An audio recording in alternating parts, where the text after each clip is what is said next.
À tous, j'espère que vous allez bien. On se retrouve pour le brief du mercredi 10 septembre, il est 8h40. Aujourd'hui, on va parler donc des news économiques, du ratio long and short, du funding, open interest, des liquidations. On regardera ce que font les whales en finissant par l'analyse technique de Bitcoin. Mais avant ça, on va regarder donc ce qui s'est passé hier. On a bien dump sur Bitcoin. On a été en fait, j'avais pas vu ce petit canal qu'on avait juste ici. C'était un canal intermédiaire, on voit que ça représente parfaitement les 50 de ce canal, du gros canal et on a été rejeté parfaitement. On a mèche dessous et actuellement, on est en train de le réintégrer. Donc ça, c'est plutôt intéressant. Maintenant, voilà, c'est pas forcément uniquement ça qu'il faut trader. Donc je vais les enlever pour, qu'on soit pas forcément influencé par ça. Mais si on regarde, on est quand même passé baissier en H1. On a donc validé un changement de tendance juste ici. Actuellement, on est dans le FVG qui se trouve donc dans cette zone-ci entre les 112 430 et les 111 830 dollars. Donc il y a toujours une chance dans laquelle on se fait, donc le prix se retourne dans cette zone-ci, donc il faudra faire attention à cette zone. En tout cas, pour l'instant, on a quand même des biais qui nous annoncent que, bah, on pourrait repasser haussier, sur Bitcoin et venir mèche enfin les 113 000 étant donné que, bah, voilà, on a une accumulation de liquidités, qui fait que, bah, logiquement, on devrait venir chercher cette zone. Maintenant, il faut quand même savoir une chose, c'est que ça dure tellement, dans cette zone, on a tellement d'accumulation de liquidités ici que, bah, on pourrait ne pas s'arrêter ici et aller beaucoup plus haut, tout simplement du fait que, bah, plus on met de temps, plus ça charge et plus ça charge, bah, plus, on a de liquidations et cetera qui vont se placer ici et donc le mouvement pourrait être parabolique si jamais on commence à franchir cette zone. Donc il faudra faire attention, n'allez pas short one shot si on arrive dans cette zone. À mon avis, oui, on peut avoir un retracement, mais en tout cas, il peut être, fake parce qu'on peut très bien juste avoir un tout petit retracement et derrière pouvoir repartir complètement à la hausse. Donc faites attention à ça. Techniquement, moi, ce que je pense, c'est que, bah, on est toujours baissier, hein, de toute façon en H4, daily et cetera. Si on regarde en 12 heures, on est baissier, hein. On voit clairement qu'on a validé notre changement de tendance, juste ici, donc on n'est pas à l'abri de venir chercher cette zone pour derrière pouvoir être rejeté et également venir chercher cette zone, donc des 119 000 on a quand même un FVG qu'on n'avait pas fill dans cette zone-ci, hein. Le but, c'était, à ce moment-ci, de venir chercher cette zone pour pouvoir dump. Actuellement, on ne l'avait pas fil. Si jamais on prend la zone OTE de tout le mouvement également, on n'a jamais fil la zone OTE du mouvement, donc ça peut coïncider avec cette zone-ci. On pourrait venir, si jamais vraiment on commence à partir et que cette zone ne résiste pas, on pourrait commencer à venir chercher les 119 269 dollars. Je doute sérieusement qu'on fasse un ATH sur Bitcoin, mais voilà, il faut quand même prioriser les choses. Et là, on voit clairement que, bah, les 119 000 dollars pourraient être une évidence si jamais la zone des 113 000 à 114 600 venait à casser. Si jamais on se remet donc, en H4, on voit clairement que, bah, on n'est pas forcément haussier ni baissier, on est plutôt bloqué dans un range entre donc, la zone, on va dire 114 200 parce qu'on peut très bien venir mèche pour derrière réintégrer le bas du range et derrière pouvoir repartir et cetera. On peut très bien être bloqué dans un range, donc il faut faire attention à ça également. On peut très bien avoir un rejet pour réintégrer le range ensuite jusqu'à en prendre une décision peut-être la semaine prochaine au moment de la réunion FOMC. Donc il faudra faire attention à ça. Aujourd'hui, au niveau des news économiques, donc on a le prix à la production mensuelle à 14h30. C'est surtout demain où on a une journée importante, étant donné qu'on aura les chiffres sur l'inflation américaine à 14h30. Au niveau crypto bubble, ce qu'on voit, c'est qu'on a du rouge presque partout, sauf sur certains alts qui résistent plutôt bien, notamment le mix, le IP, le pump, le MNT et le pit qui résistent plutôt bien, donc ça c'est plutôt intéressant. En tout cas, voilà, la majorité des alts, sinon, sont dans le rouge sur les dernières 24 heures.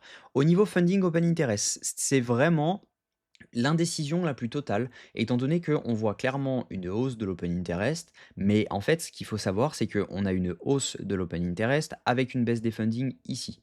Ensuite, on a une rehausse de l'open interest avec une rehausse des funding ici. Donc, ce qui veut dire que entre cette zone-ci et cette zone-ci, ce sont des shorts qui se sont ouverts.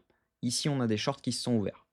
Ensuite, ce qu'on voit juste là, c'est que dans cette zone-ci et cette zone-ci, ce sont des longues qui se sont ouverts. Donc même chose, on a des liquidations en dessous, au-dessus, etc.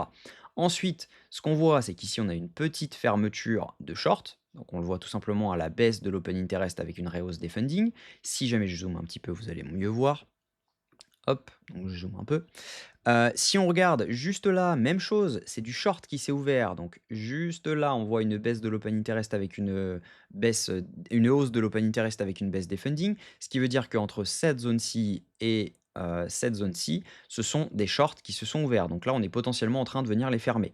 Ensuite, ce qu'on voit ici, même chose, ce sont des shorts qui se sont ouverts parce qu'on voit une baisse de l'open interest avec une hausse de l'open interest avec une baisse des funding, pardon. Donc ici, ce sont des shorts qui se sont ouverts, même chose. Donc on a des liquidations au-dessus. Donc clairement, on a plus de liquidations sur les dernières 24 heures à venir prendre, mais voilà, les liquidations logiquement seraient dans cette zone-ci. Donc attention quand même. Mais voilà, on a quand même pas liquidé les longues qui se sont ouverts sur les dernières 24 heures. Et donc par conséquent, on a plus de liquidations en dessous qu'au-dessus, même si on a eu plus de shorts sur les dernières 24 heures que de longues. Si on regarde le max pain price sur les 48 dernières heures, on voit qu'on a plutôt, des liquidations à venir chercher au-dessus, donc autour des 114 224 $, toujours la même zone. Tous les jours, c'est cette même zone, le max pain price. Donc clairement, on a énormément à liquider si jamais on commence à venir chercher dans la zone. On voit qu'on a 200 millions à 114 200 à venir chercher. On voit également qu'on a, 178 millions à 108 974 $. Donc il est probable que on vienne chercher cette zone-ci pour ensuite venir chercher cette zone-ci. Donc attention à ça. Au niveau liquidation, ce qu'on voit sur 3 jours, c'est que le cluster se trouve donc aux 110 000 $. On a environ 150 millions à venir chercher, mais c'est un peu plus que ça. On a environ 500 millions si jamais on va dans cette zone, étant donné toutes les zones de liquidité qu'on a juste avant. Si on regarde sur 24 heures, ça doit être du kiff-kiff, hein, parce que voilà, on a clairement beaucoup de longs, beaucoup de shorts qui se sont ouverts. Donc on est jusqu'aux 110 000, 70 $. Et sur les liquidations à la hausse, on est clairement jusqu'aux 114 200. Donc ça coïncide avec ce que je vous disais avant. Donc logiquement, on pourrait venir chercher cette zone. Au niveau de ce que font les whales ne font rien du tout actuellement, on n'a pas eu d'achat. Si on avait un achat, à mon avis, ça pousserait le prix énormément et très rapidement, étant donné que les micro-whales rachètent. Les retails sont en train de commencer à racheter, donc ça peut être intéressant. Et on voit clairement donc on a du short qui s'ouvre, on a plus de short que de long actuellement sur les liquidations. Donc clairement, on pourrait avoir un mouvement impulsif haussier plutôt violent, si jamais on commence à partir. Donc techniquement, ce que je pense, c'est que cette zone ne devrait pas tenir, logiquement, ce FVG ne devrait pas tenir, on devrait être sur un fake shosh en H1 pour tout simplement avoir pris la liquidité donc sous cette zone-ci, pour derrière venir chercher la zone des 114 200 $, et ensuite on verra ce qui se passe si jamais on a un rebond. Donc logiquement, il faut prioriser une entrée, enfin que le prix pousse jusqu'aux 114 000 $, étant donné que, bah, il y a tous les biais qui nous indiquent qu'on devrait y aller. Donc il y a pas de long actuellement à ouvrir étant donné que, bah, il y a pas de setup, hein, tout simplement. On est actuellement donc sur un changement de tendance juste ici. Si jamais on venait à retester cette zone, on pourrait potentiellement ouvrir un long pour venir ensuite chercher cette zone-ci. Mais pour l'instant, pas grand-chose à faire. En tout cas, il faudra forcément mettre son stop sous une zone clé et pas forcément sous cette zone-ci parce que là, ça pourrait être dangereux étant donné qu'on a un FVG à venir chercher en dessous. Donc, il faut prioriser, je pense, du long aujourd'hui, même si jamais on arrive dans une zone de rejet. En tout cas, il faut pas long maintenant. Il faudrait vraiment qu'on ait un retracement pour pouvoir long.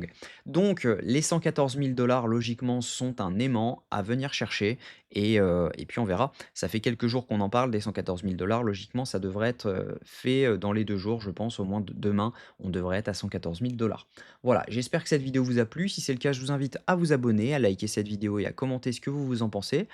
N'hésitez pas à faire une demande pour l'indicateur. Vous avez simplement à me donner votre nom, votre identifiant TradingView pour en avoir accès. Le lien est en commentaire épinglé, donc vous avez juste à cliquer dessus et me donner votre identifiant TradingView et votre mail pour que vous puissiez recevoir l'indicateur par mail. Donc la demande se fait directement là-dessus.